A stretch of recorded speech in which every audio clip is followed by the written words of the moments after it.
نحمده ونصلي على رسوله الكريم اما بعد۔ سامعین محترم، گزشتہ درس ہمارا 8ویں پارے میں سورۃ الانعام کے آخر تک ہوا تھا۔ اس کے بعد سورۃ الاعراف ہے۔ سورۃ الاعراف کا عنوان اور دعویٰ رسول اللہ صلی اللہ علیہ وسلم کے لیے تسلی اور آپ صلی اللہ علیہ وسلم کو تبلیغ کے کام ڈٹ کر کرنے کی ترغیب دی گئی ہے۔ ارشاد باری تعالی ہے، کتاب انزل الیک فلا یکن فی صدرک حرج۔ میرے حبیب صلی اللہ علیہ وسلم، ہم نے ایک عظیم الشان کتاب آپ پر نازل کی، لہذا اس کتاب کی تبلیغ اور دعوت کے سلسلے میں آپ کے سینے میں حرج اور تنگی نہیں آنی چاہیے، بلکہ آپ کھل کر اس کو بیان فرماتے رہیں۔ ساتھ ساتھ باقی لوگوں کو سمجھایا جو ایمان لائیں گے، نیک اعمال کریں گے، وہ فلاح پائیں گے، جن کے میزان ہلکے پڑ گئے وہ ناکام ہو جائیں گے، اور بتایا کہ شیطان تمہارا ازلی دشمن ہے، وہ کبھی نہیں چاہتا کہ تم کامیاب ہو۔ اس پر اللہ تعالیٰ نے آدم علیہ السلام کی تخلیق کا واقعہ بطور مثال کے پیش کیا کہ جب سب فرشتوں کو حکم ہوا کہ آدم علیہ السلام کو سجدہ کرو، ابلیس نے انکار کیا، اور اس وقت ابلیس نے کہا تھا کہ لَأَقْعُدَنَّ لَهُمْ صِرَاطَكَ الْمُسْتَقِيمَ ثُمَّ لَآتِيَنَّهُمْ من بین ایدیہم ومن خلفہم وعن ایمانہم وعن شمائلہم ولا تجد اکثرہم شاکرین۔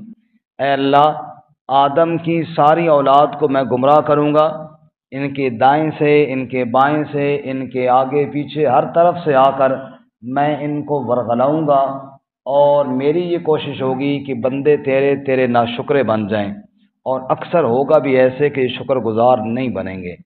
اللہ تعالیٰ فرماتے ہیں یہ وہ بد نصیب ہے، تمہارا ازلی دشمن ہے، کہ جو پہلے روز سے یہ تہیہ کر کے بیٹھا ہوا ہے کہ آدم کی اولاد کو میں نے ناشکرہ بنانا ہے۔ پھر جب آدم علیہ السلام جنت میں گئے، اس نے وسوسے ڈالے، اور وقاسمہما انی لکما لمن الناصحین۔ جس درخت کے قریب جانے سے اللہ تعالیٰ نے حضرت آدم علیہ السلام کو روکا تھا، اس بدبخت نے قسمیں کھا کھا کے ان کو تسلی دی کہ میں تمہارا بڑا خیر خواہ ہوں، اور یہ درخت جو تمہیں روکا گیا ہے اس کے قریب جانے سے، وجہ صرف اتنی ہے کہ الا ان تکونا ملکین او تکونا من الخالدین، کہ جو یہ درخت چکھ لے وہ فرشتہ بن جاتا ہے اور پھر ہمیشہ ادھر ہی رہنا ہوگا، اس لیے، ورنہ اور اللہ کی ناراضگی والی بات کوئی نہیں ہے۔ تو جب اللہ کے نام کی قسم کھائی تو حضرت آدم علیہ السلام نے اعتبار کر لیا، کیونکہ جھوٹی قسموں کا تو رواج اس وقت تھا کوئی نہیں۔ آج کل کے دور میں تو اللہ رحم فرمائے، جس بات پہ کوئی قسم کھاتا ہے زیادہ شک پڑنے لگ جاتا ہے، پتہ نہیں کیوں قسمیں کھا رہا ہے۔ یعنی اتنی ہماری اخلاقی طور پہ کمزوری ہو گئی ہے کہ اللہ تعالیٰ کے نام کی قسم کھائے تو اگلے بندے کو یقین ہی نہیں آتا، نعوذ باللہ من ذالک۔ حالانکہ اللہ کا نام کتنی عظمت والا ہے، لیکن ہم اتنے معاشرے میں جھوٹ اتنا عام ہو گیا ہے کہ اب قسم پر بھی یقین کوئی نہیں آتا۔ بہرحال آدم علیہ السلام نے یقین کیا، اس درخت کو چکھا جس سے روکا گیا تھا، پھر اللہ تعالیٰ نے وہ جنت کا خاص لباس ان سے لے لیا۔ پھر اللہ تعالیٰ نے آدم علیہ السلام کو کہا میں نے تمہیں کہا نہیں تھا کہ یہ تمہارا دشمن ہے، دھیان کرنا۔ تو انہوں نے دعا مانگی، ربنا ظلمنا انفسنا وان لم تغفر لنا وترحمنا لنکونن من الخاسرین۔ اے اللہ، اگر تو نے معاف نہ کیا اور رحم نہ کیا تو ہم خسارہ پانے والوں میں سے ہو جائیں گے۔ آپ اگر توجہ فرمائیں جی اور غور سے جواب دیں، بھئی اللہ تعالیٰ نے جب آدم علیہ السلام کو جنت میں بھیجا تھا تو کیا اللہ کو نہیں پتا تھا کہ شیطان ورغلائے گا؟ بولو جی، اللہ کو تو سب کچھ پتا تھا، معلوم تو تھا ہی اللہ کو، بلکہ دوسرے لفظوں میں یوں کہیے کہ اللہ تعالیٰ کا پروگرام ہی یہی تھا، صرف پریکٹیکل پہ اللہ تعالیٰ کر کے سمجھانا چاہتے تھے کہ یہ تمہارا دشمن ہے، ورنہ تو اللہ نے آدم علیہ السلام کو پیدا ہی زمین پر بھیجنے کے لیے کیا تھا۔ آج ہمارے گپ شپ پہ بیٹھے ہوئے نوجوان بیٹھکوں میں ہوٹلوں میں گپ شپ کر رہے تھے، بس جی ساری غلطی آدم علیہ السلام دی، وہ دانا نہ کھاندے نا تو اسی جنت جاواں، اور نہیں اللہ نے وہ بندے ہو، اللہ تعالیٰ نے پیدا ہی دنیا کے لیے کیا تھا، یہ تو صرف اللہ تعالیٰ نے عملی طور پر سمجھانے کے لیے کہ یہ تمہارا دشمن ہے، ورنہ اللہ تعالیٰ نے آدم علیہ السلام کو بھیجنا ہی زمین پر تھا۔ بات سمجھ میں آئی ہے نا؟ تو ایسی بات ہرگز نہیں کرنی چاہیے کہ آدم علیہ السلام کی غلطی ہے، نعوذ باللہ من ذالک، اور وہ یہ نہ ہوتے تو ہم آج جنت میں بڑے جنتی آئے۔ ہم اب محنت کرو تو پھر جاؤ جنت میں، لگے پتہ ہے جناب یہ جنتی ہیں۔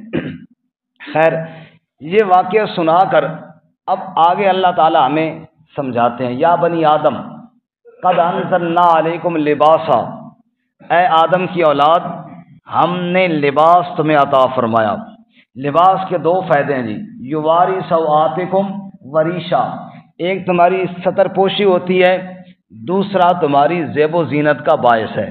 جتنا اچھا لباس ہوگا اتنا انسان کی زیب و زینت کا باعث ہوگا۔ دھیان کرنا، جس شیطان نے تمہارے بابا سے جنتی لباس چھینا ہے، کہیں یہ دنیا میں جو میری نعمت والا لباس ہے کہیں تم سے یہ نہ چھنوا لے۔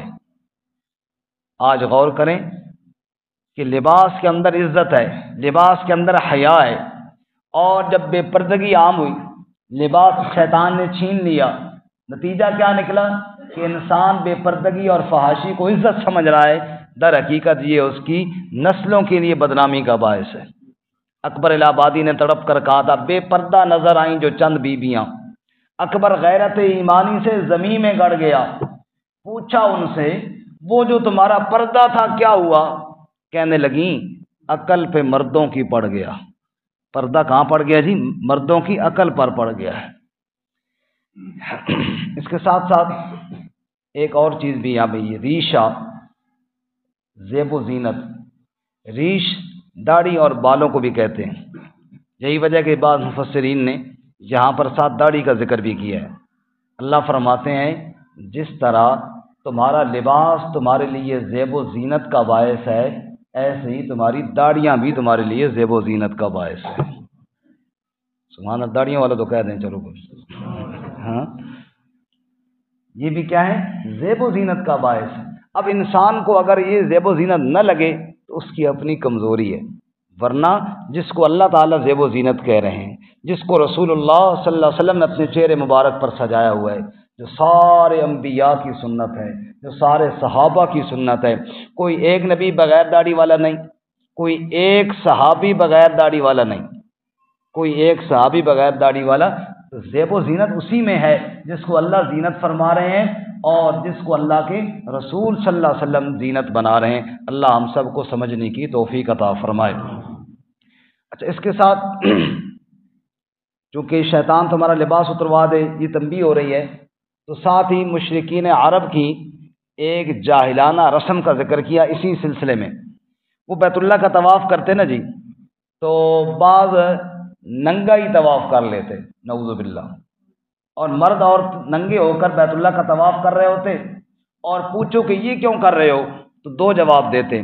پہلا جواب تو وجدنا علیہا آبانا، ہمارے باپ دادا اس طرح کرتے تھے۔ دوسرا جواب اس سے بھی بھونڈا کہ واللہ امرنا بہا، نعوذ باللہ اللہ نے اس کا حکم دیا۔ سب کو استغفر اللہ۔ اللہ نے فرمایا قل ان اللہ لا یأمر بالفحشاء، اللہ فحاشی کا حکم دیتا ہے، بے حیائی کرتے ہو اور ذمہ اللہ کے لگا رہے ہو، یہ کیا کہہ رہے ہو؟ اللہ تو کبھی بے حیائی اور فحاشی کا حکم نہیں دیتا۔ ہاں سنو اللہ کا حکم کیا ہے، یا بنی آدم، اے آدم کی اولاد، خذوا زینتکم عند کل مسجد، جب تم مسجد میں آؤ تو زینت بنا کر آیا کرو، اچھا لباس پہن کر آیا کرو۔ یہی وجہ ہے کہ ہمارے اکابرین اکثر اپنے لباس میں عمدہ جوڑا وہ زیب تن کر کے مسجد میں جایا کرتے تھے، فرماتے تھے رب سے ملاقات کے لیے جا رہا ہوں، سب سے بہتر لباس یہی پہن کر جانا چاہیے۔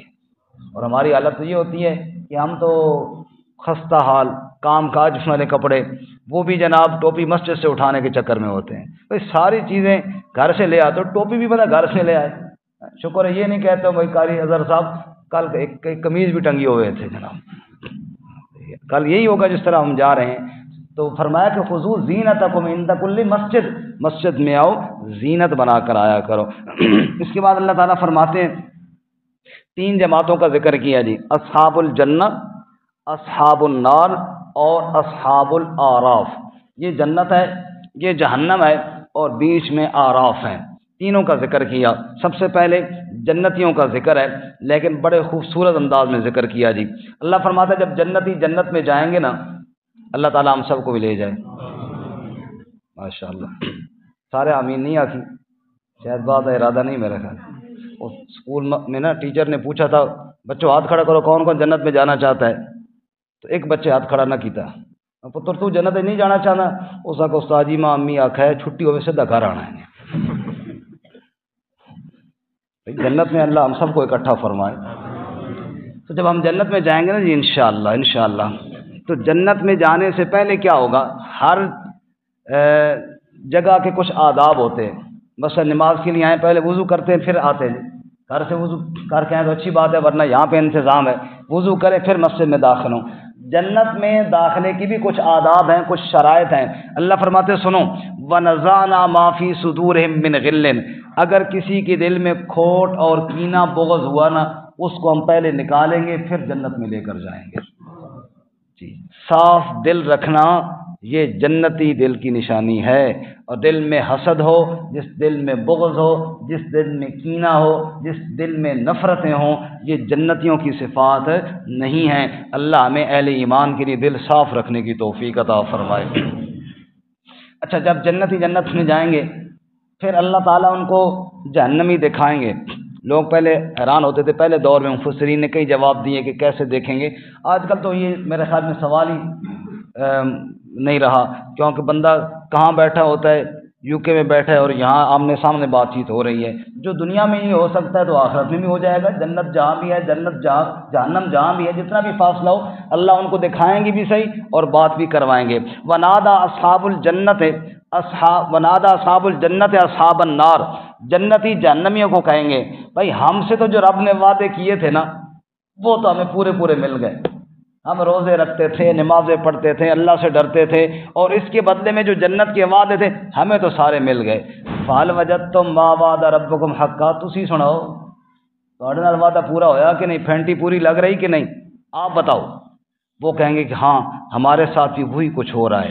ابھی جنتیوں اور جہنمیوں کی یہ بات چیت ہو رہی ہوگی کہ اللہ فرماتے ہیں فَأَذَّنَ مُؤَذِّنٌ بَيْنَهُمْ، ایک بلانے والا یعنی فرشتہ ان کے بیچ میں اعلان کر کے کہے گا لعنت اللہ علی الظالمین، ظالموں پر اللہ کی لعنت برس رہی ہے، اللہ ہمیں محفوظ فرمائے۔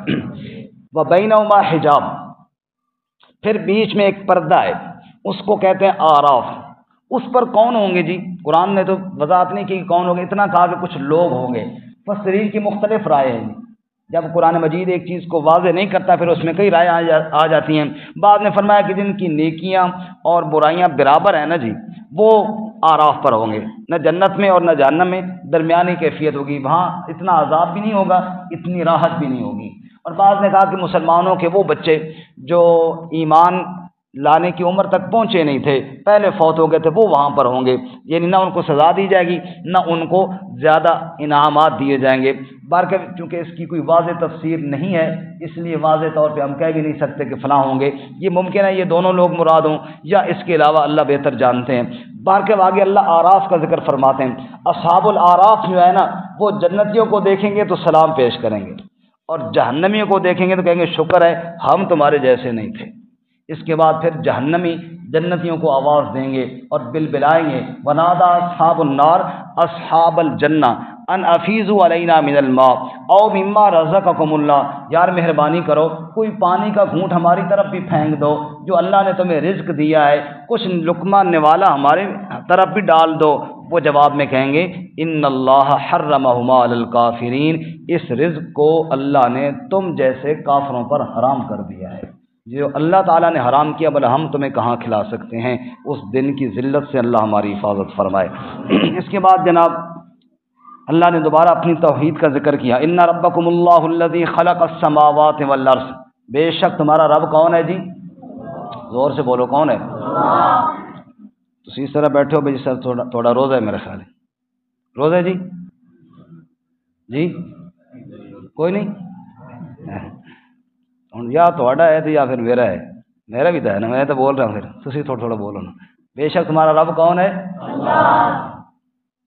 چونکہ جمعے والے دن نا ہمارے محلے میں تراوڑی میں ہمارے ایک بزرگ ہیں، میرا بھی تھوڑا مزاج گپ شپ والا ہے تو پھر وہ بھی گپ شپ لگاتے۔ جمعے والے دن فجر کا درس، پھر 11 بجے ایک اور درس ہوتا ہے ہمارے یہاں خواتین میں، پھر جمعے کا بیان، پھر منزل یاد کرنی، عصر کے بعد حدیث کا درس، رات کو تراویح کے بعد مجھے کہنے لگے مولوی صاحب گل دسو روزہ رکھا ہے نا؟ میں کہا کہ اللہ نے بندہ ساڈے کو تو گل نہیں ہونی، تسی 6 بیان ایک ہی دہاڑی پہ کرنے ہو، نال منظر بھی یاد کرنے پہ ہو۔ میں کہا یہ سب اللہ تعالیٰ کی مدد سے ہوتا ہے۔ جب قرآن پاک کے ساتھ ایک بندے کا ذوق لگ جائے نا، پھر اللہ تعالیٰ اس قرآن پاک کے ساتھ ایسی سکون عطا فرماتے ہیں۔ اور میں خصوصاً یہ طلباء سے گزارش کرتا ہوں، آپ حضرات سے بھی، رسول اللہ صلی اللہ علیہ وسلم کی دعائیں آپ صلی اللہ علیہ وسلم نے عرفات کے میدان میں مانگی ہے، اور مجھے اللہ نے توفیق دی، میں نے وہاں جا کر مانگی، اور آپ کو بھی کہتا ہوں ہر روز مانگو۔ حضور اقدس صلی اللہ علیہ وسلم نے فرمایا، اے اللہ، اللہم انی عبدک، میں تیرا بندہ ہوں، وابن عبدک، میرا باپ بھی تیرا بندہ ہے، وابن امتک، میری ماں تیری بندی ہے، ناصیتی بیدک، اے اللہ میری قسمت تیرے ہاتھ میں ہے، ماضٍ فی حکمک، جو تو نے حکم کیا ہے وہ کرنا تھا وہ کر دیا، عدل فی قضاؤک، میں تیرے ہر حکم پہ راضی ہوں، تو نے انصاف کا کیا، اسألک بکل، بڑی مزدار دعا، توجہ کرنا، اسألک بکل اسم هو لک سمیت بہ نفسک، اے اللہ میں تیرے ان ناموں کے ذریعے تو اس سے مدد مانگتا ہوں جو نام تو نے اپنے رکھے ہوئے ہیں، او انزلتہ فی کتابک، تجھے ان ناموں کا واسطہ جو تو نے اپنی کتاب میں نازل کیے، او الہمتہ احدا من خلقک، تجھے تیرے ان ناموں کا واسطہ جو اپنے بندوں میں سے کسی بندے کو تو نے سکھائے ہیں، او استأثرت بہ فی مکنون الغیب عندک، تجھے تیرے ان ناموں کا بھی واسطہ جو تو نے کسی کو نہیں بتایا اپنے پاس چھپا کر رکھے ہیں۔ اے اللہ ان سارے ناموں کا واسطہ دے کر محمد صلی اللہ علیہ وسلم تجھ سے مانگنا کیا چاہتے ہیں؟ ان تجعل القرآن ربیع قلبی و نور صدری، اے اللہ قرآن کو میرے دل کی بہار اور میرے سینے کا نور بنا دے۔ جب یہ بن جائے گا پھر مزے ہو جائیں گے انشاءاللہ۔ خیر، ان ربکم اللہ الذی خلق السماوات والارض، تمہارا رب کون ہے؟ جو آسمان و زمین کا پیدا کرنے والا، سورج چاند کا نظام چلانے والا۔ ادعوا ربکم، اپنے رب کو پکارا کرو، تضرعا و خفیہ، عاجزی کے ساتھ پکارو، دھیرے دھیرے پکارو، تم دل میں بھی پکارو، تمہارا رب تمہاری دل کی دھڑکنوں سے بھی واقف ہے۔ اس کے بعد آگے اللہ تعالیٰ نے مثال کے لیے چند واقعات بیان کیے۔ پہلا واقعہ نوح علیہ السلام کا ہے، اس کی تفسیر انشاءاللہ ہم سورہ ہود میں آگے پڑھیں گے۔ بارکہ نوح علیہ السلام نے شرک سے روکا، قوم باز نہ آئی، اللہ نے غرق کیا۔ دوسرا واقعہ ہود علیہ السلام کا، یعنی قوم عاد کا، وہ بھی شرک میں مبتلا تھی، حضرت ہود علیہ السلام نے منع کیا، باز نہ آئے، اللہ نے ہوا کے ذریعے پوری قوم کو نیست و نابود کیا۔ تیسرا واقعہ صالح علیہ السلام، یعنی قوم سمود کا، انہوں نے جناب نہ مانا، حالانکہ اللہ تعالیٰ نے ناقۃ اللہ اونٹنی دی پھر بھی نہ مانے۔ پھر چوتھا واقعہ لوط علیہ السلام کا، لوط علیہ السلام کی قوم بدکاری کرتی تھی، حضرت نے روکا، باز نہ آئے، تباہ ہو گئے۔ پانچواں واقعہ حضرت شعیب علیہ السلام کا، ناپ تول میں کمی کرتے تھے اور حضرت نے روکا، باز نہ آئے۔ یہ 5 واقعات سنا کر اللہ ہمیں کہتے ہیں، افامن اہل القری ان یاتیہم باسنا بیاتا وہم نائمون، یہ جو قومیں کام کرتی تھیں، تم سارے وہ کام کر کے رات کو بڑے مزے سے سو جاتے ہو، ڈر نہیں لگتا کہیں اللہ کا عذاب آ جائے؟ افامن مکر اللہ، کیا اللہ کی عذاب سے بے خوف ہو گئے ہو؟ فلا یأمن مکر اللہ الا القوم الخاسرون، وہی اللہ کے عذاب سے بے خوف ہوتا ہے جس کی قسمت میں نقصان لکھا ہوا ہوتا ہے۔ اللہ تعالیٰ ہمیں معاف فرمائے جی۔ اس کے بعد تھوڑی تفصیل سے ہے موسیٰ علیہ السلام کا واقعہ، جو ہمارے آج کے سبق کا آخری واقعہ ہے جی۔ موسیٰ علیہ السلام کا واقعہ، حضرت موسیٰ علیہ السلام کو اللہ نے 2 معجزے دیے، ایک عصا اور ایک ید بیضا۔ عصا کا معنی لاٹھی والا معجزہ، ید بیضا کا معنی روشن ہاتھ والا معجزہ۔ یہ 2 معجزے دیے، فرعون کے دربار میں گئے، یا فرعون انی رسول من رب العالمین، فرعون میں رب العالمین کی طرف سے رسول ہوں۔ 2 دعوے کیے موسیٰ علیہ السلام نے، ایک یہ کہ تو رب نہیں ہے، رب العالمین وہ ہے جس نے مجھے رسول بنا کر کے بھیجا۔ دوسرا دعویٰ ان ارسل معی بنی اسرائیل، بنی اسرائیل کو تو نے غلام بنا کے رکھا ہوا ہے، ان کو آزاد کر دے۔ یہ 2 مطالبے تھے موسیٰ علیہ السلام کے۔ فرعون نے کہا کوئی نشانی پیش کر، حضرت نے لاٹھی پھینکی تو سانپ بن گیا، ہاتھ جو بغل سے باہر نکالا تو سورج سے زیادہ روشن ہو گیا۔ فرمایا یہ 2 نشانی ہیں۔ فرعون کہنے لگا اچھا یہ تو جادوگر ہے، نعوذ باللہ، یہ جادو کے ذریعے مجھ سے حکومت چھیننا چاہتا ہے۔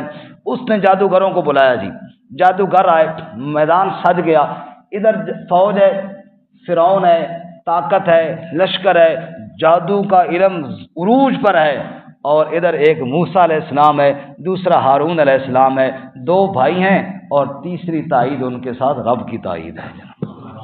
یہ میدان میں آ گئے۔ اب جادوگروں نے دیکھا، انہوں نے کہا انہیں بیچارے دو براہمن کی مقابلہ کرنا ہے ساڈا، انہوں نے ہمارا کیا مقابلہ کرنا ہے۔ انہوں نے اپنے فن پر ناز تھا، کہنے لگے اما ان تلقی و اما ان نکون نحن الملکین، آپ پھینک لیں جو کچھ پھینکنا ہے۔ یہ ان کے دل میں یہ تھا کہ یہ بعد میں پتہ نہیں ہم جب جادو دکھائیں گے تو ان کا ہوش بھی رہے گا یا نہیں، آپ پھینک لیں جو آپ نے پھینکنا ہے، یا پھر کہتے تو ہم پہلے اپنا جادو ڈال لیں۔ موسیٰ علیہ السلام نے القو، تسی سب کڈو جڑا کرنا ہے۔ ہمارا ایک مثال پنجابی مشہور ہوتی ہے، تسی سب کڈو جڑا کرنا ہے، شاید وہ یہاں سے بنی ہو کہ موسیٰ علیہ السلام کا تسی سب کڈو، آپ نے جو کچھ کرنا ہے پہلے آپ کریں، آپ پھینکیں۔ انہوں نے رسیاں پھینکی، لاٹھیاں پھینکی، اور اللہ فرماتے سحروا اعین الناس، لوگوں کی آنکھوں پر جادو کیا۔ دیکھیں جی، غور فرمائیں، لاٹھی سے سانپ اور سانپ سے لاٹھی، کیا انسانوں میں کوئی بنا سکتا ہے؟ نہیں، یہ تو اللہ کا کام ہے۔ موسیٰ علیہ السلام جب لاٹھی پھینکتے تھے تو سانپ بن جاتا تھا، کیونکہ اللہ بناتا تھا۔ معجزے میں ہاتھ نبی کا ہوتا ہے، فاعل حقیقی اللہ کی ذات ہوتی ہے، جبکہ جادوگر تو یہ نہیں کر سکتے تھے۔ انہوں نے کیا کیا ہوتا ہے، سحروا اعین الناس، وہ آنکھوں کا دھوکہ دیتے ہیں، آنکھوں پر جادو کرتے ہیں، اور بندے کو نظر یوں آتا ہے کہ کوئی سانپ پھر رہے ہیں اور یہ ہو رہا ہے، حقیقت میں کچھ نہیں ہوتا۔ تو اللہ فرماتے ہیں انہوں نے بھی لوگوں کی آنکھوں پہ جادو کیا، اور پھر جناب وہ میدان کے اندر ایسے لگتا تھا جیسے سانپ ہی سانپ ہیں، سانپ ہی سانپ ہیں۔ موسیٰ علیہ السلام کے دل میں تھوڑا سا خوف آیا، قرآن نے کہا ہے۔ اور یہ خوف کیوں آیا، مفسرین نے وجہ لکھی ہے، فرماتے ایک تو یہ وجہ تھی، دو وجہ تھی۔ ایک وجہ تو یہ تھی کہ موسیٰ علیہ السلام نے دیکھا کہ یہ لوگوں کو دکھا رہے ہیں سانپ دوڑتے ہوئے، جب میں لاٹھی پھینکوں گا تو وہ بھی سانپ ہی نظر آئے گا، تو لوگ کہیں گے کہ انہوں نے بھی کوئی کرتب دکھا دیا، موسیٰ نے بھی دکھا دیا، فرق کیسے ہوگا؟ یہ ڈر آیا موسیٰ علیہ السلام کے دل میں۔ اور دوسرا ڈر یہ آیا، بڑی پیاری بات ہے، کہ بھئی جادوگروں کے پاس جو علم تھا وہ تو ان کے اپنے پاس علم تھا، اور اپنے علم سے انہوں نے جو کچھ کرنا تھا کیا۔ موسیٰ علیہ السلام نے کہا یا اللہ، میں نے تو اپنی طرف سے کچھ نہیں کرنا، جو کچھ کرنا ہے تو نہیں کرنا ہے۔ اب تیری مرضی، تو اپنی مرضیوں کا مالک ہے، ایسا نہ ہو تیری مرضی نہ بنے اس ٹائم، میں لاٹھی پھینکوں اور تو کوئی میرا پابند تو نہیں ہے نا، یا اللہ تجھے کون پوچھنے والا ہے، تیری مرضی نہ بنے تو پھر کیا ہوگا؟ رب نے کہا لا تخف یا موسیٰ لا تخف، یہ دو میں ڈر دل وچوں کٹ دے، آج فرق بھی ہو جائے گا حق اور باطل کا، اور جو میرے نام پر بھروسہ کر کے میدان میں اتر جاتا ہے نا، پھر میں اللہ اس کو تنہا چھوڑتا بھی نہیں ہوتا۔ لا تخف، ڈر نہیں۔ اچھا موسیٰ علیہ السلام تم بھی لاٹھی پھینک۔ جو ہی موسیٰ علیہ السلام لاٹھی پھینکی، فَإِذَا هِيَ تَلْقَفُ مَا يَأْفِكُونَ، بڑا اژدہا بنا، اور ایک ہی لمحے میں وہ ساری رسیاں جو نظر آ رہی تھیں ان کو نگل گیا۔ قرآن کے الفاظ پہ غور کریں تو قرآن نے یہ نہیں کہا چبا کر کھا گیا، قرآن نے کہا تلقف، نگل گیا۔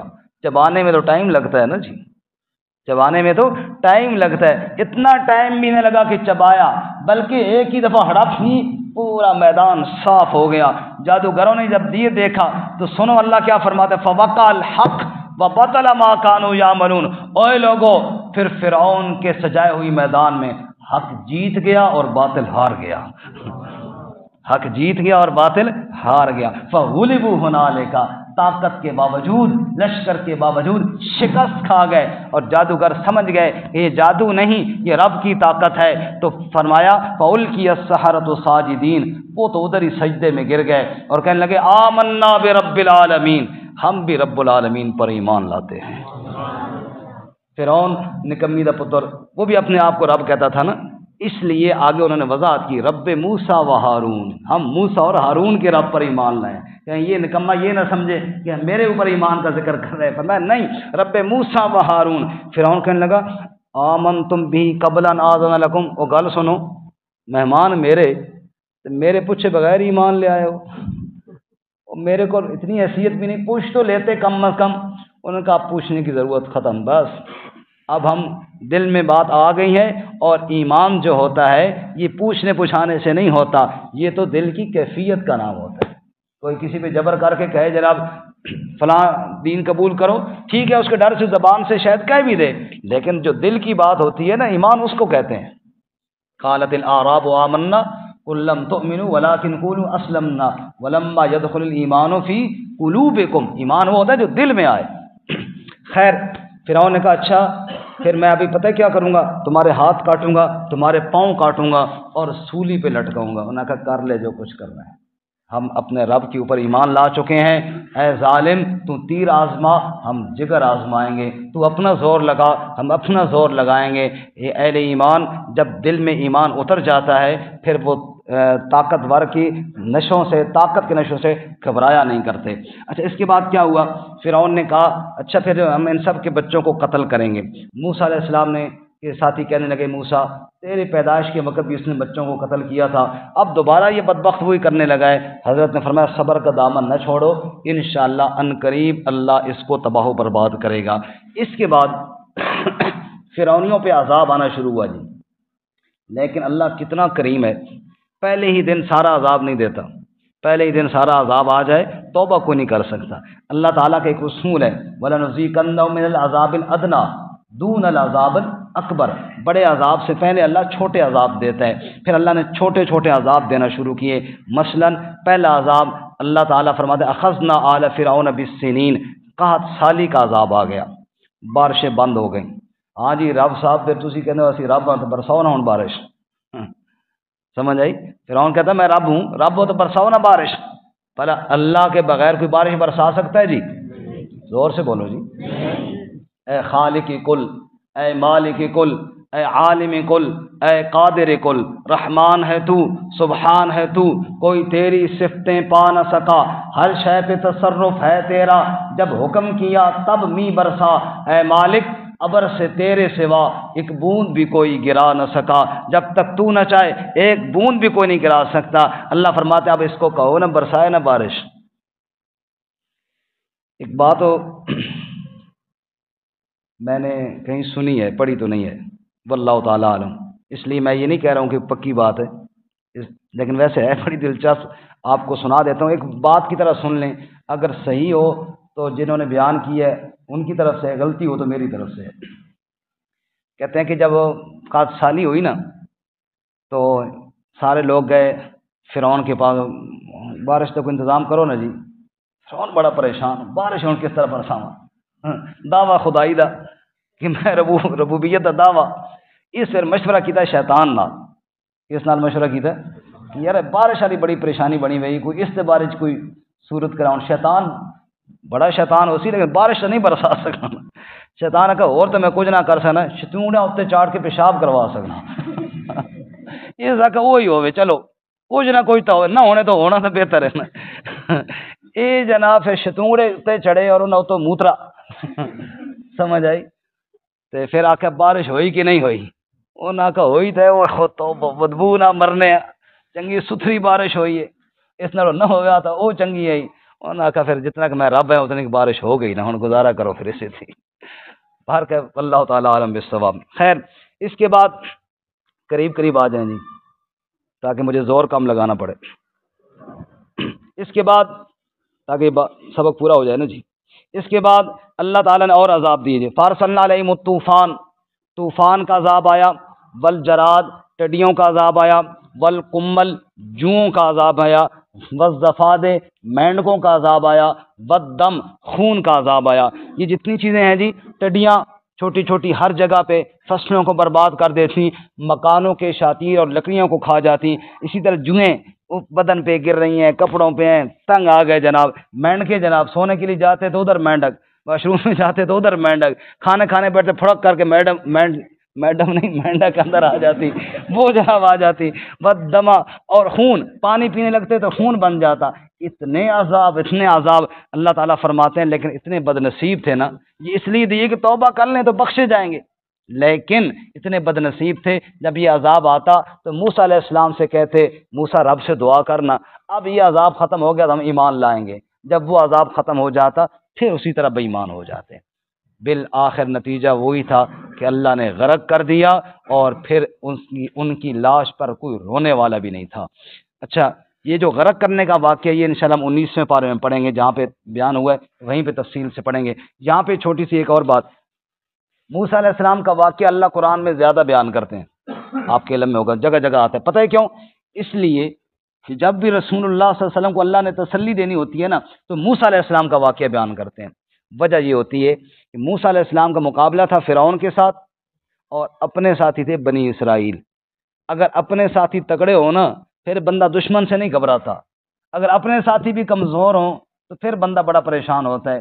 موسیٰ علیہ السلام کے اپنے ساتھی بڑے کمزور تھے۔ اب اللہ تعالیٰ نے فرعون کو غرق کیا، موسیٰ علیہ السلام کے ساتھیوں کو پار لگایا، تو پار جا کے انہیں نواں چاند چڑھا رات کے 10:30 بجے۔ کون سا؟ موسیٰ علیہ السلام کے ساتھ ہی جا رہے ہیں، آگے کچھ لوگ دیکھے کہ وہ بتوں کے پاس بیٹھے ہوئے ہیں اور ان کی عبادت کر رہے ہیں۔ کہنے لگے یا موسیٰ جعل لنا الہا کما لہم آلیہ، موسیٰ دیکھ کیڑے سونے نہ دے معبود، کوئی اس طرح دا معبود اساں بھی بنا دینا۔ موسیٰ علیہ السلام کو کتنا غصہ آیا ہوگا۔ قال انکم قوم تجہلون، بڑے جاہل ہوئے، اتنی تمہیں شرم نہیں آتی کہ جس اللہ نے فرعونیوں سے آزادی، ابھی پھر شرک کے لیے تیار ہو؟ اچھا ایسا سمجھا، چنگا کام ہے جی، ٹھیک ہے جی، چلو جی، نہ صحیح جی۔ اب موسیٰ علیہ السلام گئے طور پر، اللہ نے پہلے 30 راتیں اور پھر 10 بڑھا کر 40 کر دی۔ انہاں پیچھے وچھے نو معبود بنا لیا۔ ہمارے یہاں کو پٹھا کام کرا نواں کٹا کھولے سے، اور انہاں نواں کٹا نہیں نواں وچھا کھول دیتا جناب۔ موسیٰ علیہ السلام طور پر اللہ سے ہم کلام ہو رہے ہیں، انہاں نواں کٹا کھول دیتا، نواں وچھا کھول دیتا، اور اس کی پوجا پہ لگ گئی ساری قوم۔ موسیٰ علیہ السلام واپس آئے نا، تو موسیٰ علیہ السلام نے غصہ کیا حضرت ہارون علیہ السلام پہ۔ کس پہ کیا جی؟ دیکھیں جی، جو بندہ کسی کو ذمہ دار مقرر کر کے جاتا ہے، قاری صاحب اگر کہیں جائے، قاری رقیب صاحب گئے اور کسی بڑے لڑکی کی ذمہ داری لگا کے گئے، واپس آئیں، اگر اس پہ عمل نہ ہوا تو پہلے اسی پہ غصہ کریں گے نا، بھائی تو نے دھیان کیوں نہیں کیا؟ تو موسیٰ علیہ السلام نے حضرت ہارون علیہ السلام پہ غصہ کیا، سر اور داڑھی کے بالوں کو پکڑا اور یہ جرو الیہ، کھینچا صحیح ٹائٹ کر کے۔ معلوم ہوا نبیوں کی داڑھی بھی ہوتی ہے، اور معلوم ہوا نبیوں کی داڑھی اتنی ہوتی ہے کہ مٹھی میں آ جاتی ہے، تبھی تو موسیٰ علیہ السلام نے پکڑ کے کھینچا نا جی، قرآن میں غصے میں تھے۔ اتنی چھوٹی چھوٹی داڑھی بھی نہ ہوئے کہ اچے نال بھی نہ پکڑی جاوے، کم از کم کچھ تو ہوئے نا جناب۔ اچھا، حضرت ہارون علیہ السلام نے کہا موسیٰ علیہ السلام سے کہ دشمنوں کو خوش نہ کیجیے، دو بھائی جب آپس میں لڑتے ہیں نا، دشمن خوش ہوتا ہے۔ دشمن کیا ہوتا ہے؟ یہ ایمان والے، اہل ایمان، یہ جب آپس میں لڑتے ہیں نا، کافر بڑے خوش ہوتے ہیں، لگے ہوئے ہیں آپس۔ اللہ تعالیٰ امت مسلمہ کو اتحاد نصیب فرمائے۔ امت مسلمہ جب آپس میں لڑتی ہے، یہ بھائی ہیں نا امت مسلمہ، انما المؤمنون اخوہ، ایمان والے بھائی ہیں۔ امت مسلمہ آپس میں لڑتے ہیں، کبھی سیاسی جنگ، کبھی قومی جنگ، کبھی مذہبی جنگ، جماعتوں کی جنگ، یہ جب آپس میں لڑتے ہیں تو کافر بڑے خوش ہوتے ہیں۔ تو انہوں نے کہا میرے بھائی دشمن کو خوش نہ کر۔ اب حضرت کو سمجھ آیا کہ ہارون علیہ السلام کا قصور نہیں ہے، تو چنانچہ کہنے لگے اللہ مجھے اور میرے بھائی کو معاف فرما۔ ہاں، ایک بات، جب موسیٰ علیہ السلام گئے تھے نا طور پر، اللہ سے ہم کلام ہو رہے تھے، اس دوران کہنے لگے رب ارنی انظر الیک، اے اللہ میں چاہتا ہوں کہ تیرا دیدار بھی کر لوں، تیرے کلام میں اتنا مزہ ہے، تیرے دیدار میں کتنا مزہ ہوگا۔ کہا موسیٰ لن ترانی، دیدار آخرت میں، ابھی نہیں۔ یا اللہ میرا دل کر رہا ہے۔ اچھا، ولکن انظر الی الجبل، پھر میں تجلی ڈالتا ہوں نا پہاڑ پر، فَإِنِ اسْتَقَرَّ مَكَانُهُ فَسَوْفَ تَرَانِی، اگر پہاڑ ٹھہر گیا تو بھی مجھے دیکھ لے گا۔ پھر رب نے تجلی ڈالی پہاڑ پر، جعلہ دکا، پہاڑ ریزہ ریزہ ہو گیا۔ وخر موسیٰ صائقا، اور موسیٰ علیہ السلام بے ہوش ہو کر گر گئے۔ فلما افاق قال سبحانک تبت الیک وانا اول المؤمنین، جب ہوش آیا کہ یا اللہ بس میں تیری طرف رجوع کرتا ہوں اور آئندہ یہ مطالبہ نہیں کرتا ہوں۔ بنی اسرائیل کو کہا میں اللہ تعالیٰ سے ہم کلام بھی ہو کے آیا ہوں، یہ تورات بھی ہے، اب اس پر عمل کرو، جو بچڑے والی غلطی ہوئی ہے توبہ کرو۔ کہنے لگے موسیٰ ایک گل دس کہ اللہ تعالیٰ تیرے نال کلام کرنا، ساڑھے نال کیوں نہیں کرنا؟ ہمیں بھی اللہ کا کلام سنوا، تب جا کر ہم مانیں گے۔ اپنے ساتھی ایسے ہو نا، نکو نک کر دیں بندے نو، سمجھ آئی؟ نکو نک سمجھ ہو نا، نکو نک کر دیں۔ ہمارے ایک مولوی صاحب کہتے ہیں کہ میں کوئی محلے والوں سے ناراض تھا، انہوں نے کوئی میرے ساتھ اچھا برتاؤ نہ کیا، تو میں نے کہا بس میں جا رہا ہوں. ایک بزرگ آیا، اس نے کہا مولوی صاحب نہ جاؤ، دیکھو طائف والے کتنے پتھر مارے، نبی پاک صلی اللہ علیہ وسلم پھر بھی انہوں نے واسطے دعا کی تھی. میں کہا تسی طائف والے ہو؟ سمجھ آئی؟ تسی میرے مقتدی ہو. اگر کافروں کی طرف سے پتھر آئے بندہ برداشت کرتا ہے، اپنوں کی باتیں تو نہیں برداشت کرتا نا. فرق ہونا چاہیے نا اپنے ساتھیوں تو اور غیر میں، کچھ فرق تو ہونا چاہیے. اپنے ساتھی یہ تھے موسیٰ علیہ السلام کے، کہنے لگے نہیں موسیٰ ہمیں اللہ کا کلام سنوانا تب مانیں گے. وختار موسیٰ قومہ 70 رجلا لمیقاتنا، 70 آدمی لے کر گئے جی موسیٰ علیہ السلام طور پر. وہاں اللہ تعالیٰ موسیٰ علیہ السلام سے ہم کلام ہوئی، لیکن ان 70 نے بھی بات سنی.